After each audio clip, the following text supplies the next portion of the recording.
Well, I don't think we'll have to look very hard to find our play of the game. That was an absolutely monstrous big play right there.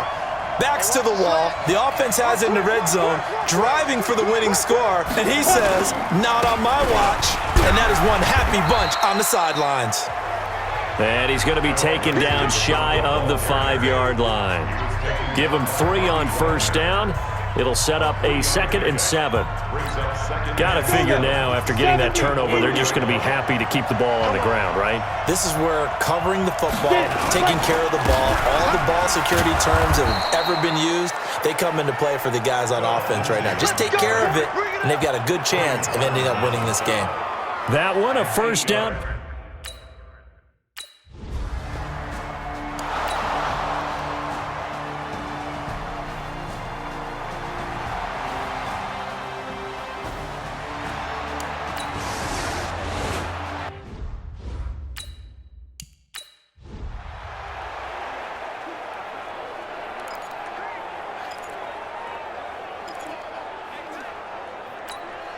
Mike, pick it up, guys, pick it up. Single. 83's me. They go back to the air here after the INT on the last drive. And that is incomplete. Took a shot there on first down, but he couldn't reel it in. There have been quite a few plays they might look back on and say, we really have hurt ourselves, and that was another example. And this is late-game execution. Everything on the line, so it all has to come together properly. The throw's made. Where's the catch? Got to catch in that spot. Mike 50. It's just me and you. Back to throw. Flushed out right. He's going to take off with it. And give him 10 that time as he was able to get away from the pressure and get a nice gain.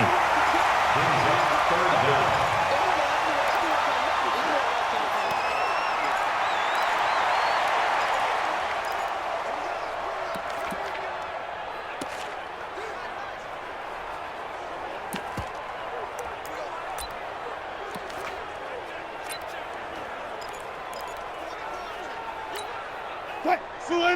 47's the mic. You're not ready. Easy. Now Gallman. And he will have a first down as they get him to the ground at the 37. And 5 yards on the play there as the drive will continue. First down now, but the clock continues to move. Well, they'll try the sweep. It's Lockett with it.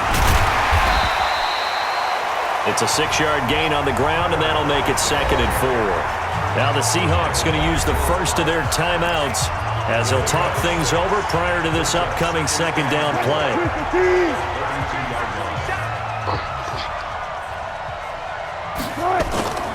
Throwing now is Wilson. Steps away. And he's going to keep it here. Nowhere to go downfield, but he's able to get out of bounds and stop the clock here with a first down.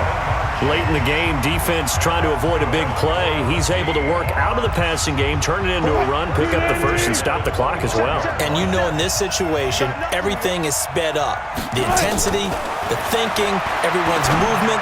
But for a quarterback, he has to continue to do what we call flatliner. Level in everything he does and read the clock, feel it in the pocket, and go at the appropriate time.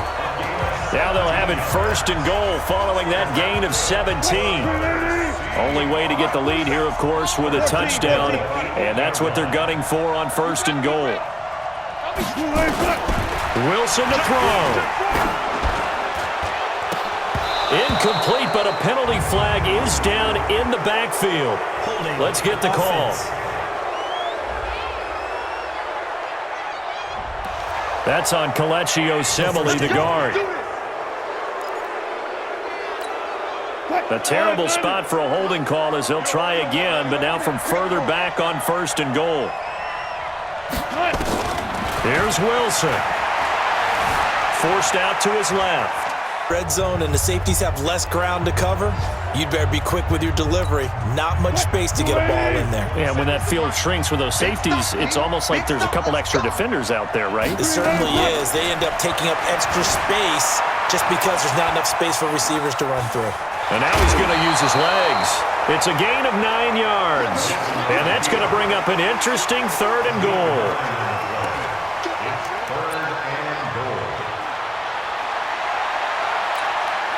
They've been so good on third down all day long. Can they convert another here on third and goal?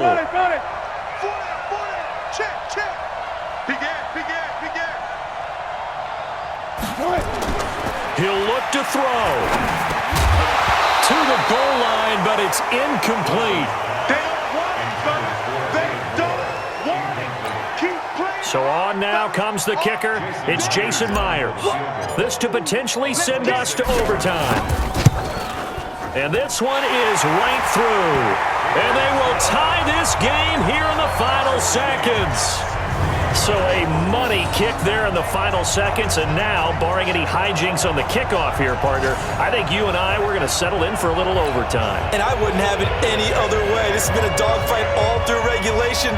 No reason to think it won't continue in the extra period.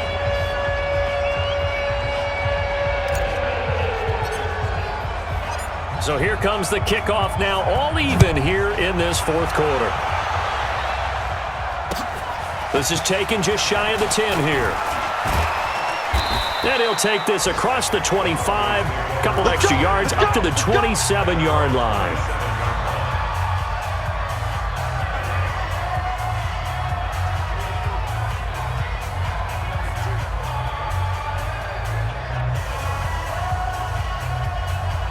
The Broncos onto the field, ready to start their next drive. And we will get a timeout with 2 ticks left. Tie game, and barring something incredible here, we're likely headed to overtime. And just a couple of scenarios here to keep in mind. One, if you want to be really aggressive, you do throw the Hail Mary and see if you can get something downfield. What would you do?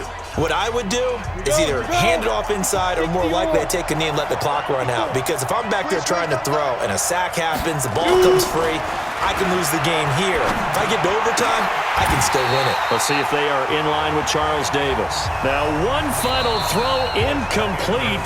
And time will run out here in the fourth quarter, and we are going to overtime. So a little teaching moment here. Overtime rules. Remind us how this goes, partner. Okay, so in the past, we had sudden death. First team to score wins, but no longer.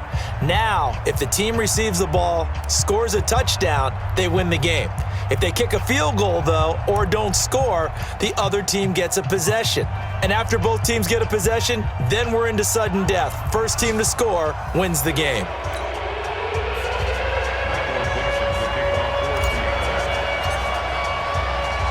So a tie ball game here as the kick's away.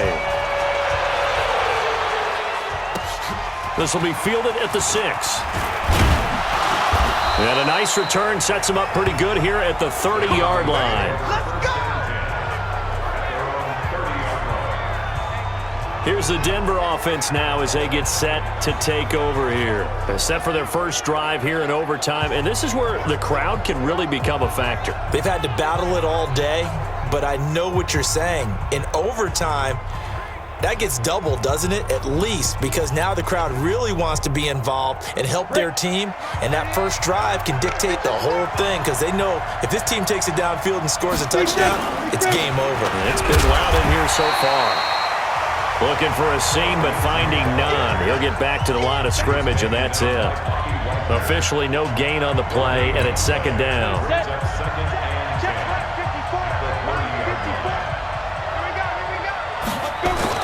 They'll go again with Lindsey. He takes this from the 30 to the 34. On any running play that's called, they're always hoping that it's going to break big and go the distance. But when you get a nice gain like that, you're able to do so many things anyway. You can come back and run essentially the same play again, continue to move the ball on the ground, or you can decide to throw the ball now because usually you have the defense back on its heels. Johnson's got it complete. An effective 7-yard third down conversion. We always talk about having to read defenses and how complicated that is. Well, this was an excellent read. Read the pressure and got rid of the football before it even got to him for a nice game. And when they're blitzing like that, running... Oh, and it's intercepted! Chidobe Awuzie with a pick.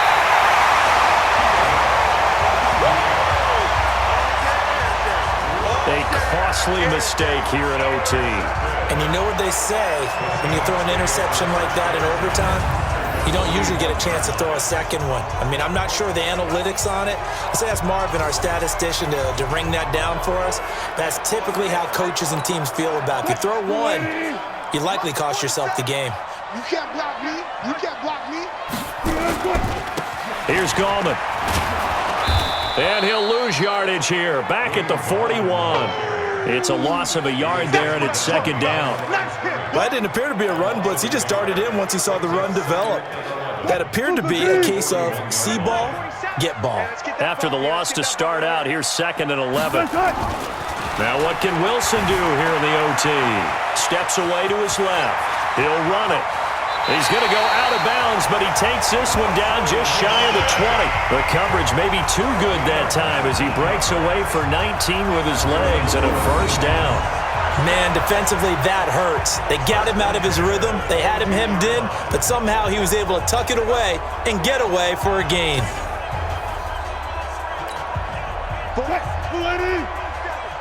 Check, 47. Check the outs, check the outs. This is Gallman. And running room scarce here. He's going to be stopped in his tracks at the line of scrimmage. Call it no gain on the play, and it'll be second down. As usual, the hallmark of a good run defense, linebackers making plays near the line of scrimmage. Absolutely nowhere to run there. On the ground, it's Gallman again. After getting stuffed on first down, not much better there. 2-yard gain. And I know you, with every carry, especially in overtime, you're just saying, if you're that ball carrier, hold on to the football. Hold on to it, protect it, but not necessarily settling, because you're trying to get to the end zone. You're trying to end the game right here. And I know the defensive guys poking, clawing, raking, trying to knock the ball free and protect their end zone. Yeah, like you alluded to, especially this part of the field. And he's going to be stopped well short of what he needed as the tackle is made at the 18-yard line. 2 yards on the pickup there. It's 4th down. So now one of the biggest kicks of the night is forthcoming. And now the Broncos will burn another timeout here. They'll be left with just one remaining here at OT. So the field goal unit is on the field as this is a big spot right here. This one from 35 yards away.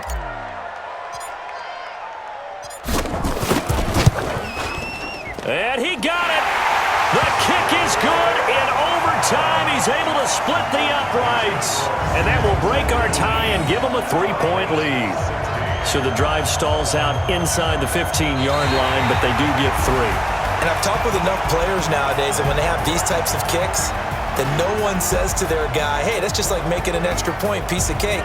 Because the extra point is not a piece of cake anymore. But kicking a field goal from that distance, just give him confidence and let him knock it through. Well, we thought this game would be a good one. It did not disappoint into overtime, and it took the field goal to win it. And we always pay lip service to how important it is to play defense. And usually we focus on the big offensive pyrotechnics, right? But in this case, they got the ball back on defense, gave themselves a chance, and they capitalized on it with a victory. And I don't care what distance that field goes from in overtime. The knees are always knocking, but he pushed it through. Not only that, think about your snapper, your holder.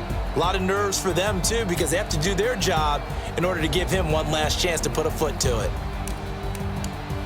So for the Seahawks, they remain in the hunt for a first-round bye as they move to 11-3 on the year. And they will hit the road next week to take on the Kansas City Chiefs. Meanwhile, for the Broncos, this was basically just an exhibition game for them as they'd already clinched home field advantage. And they'll get a chance to redeem themselves at home next week.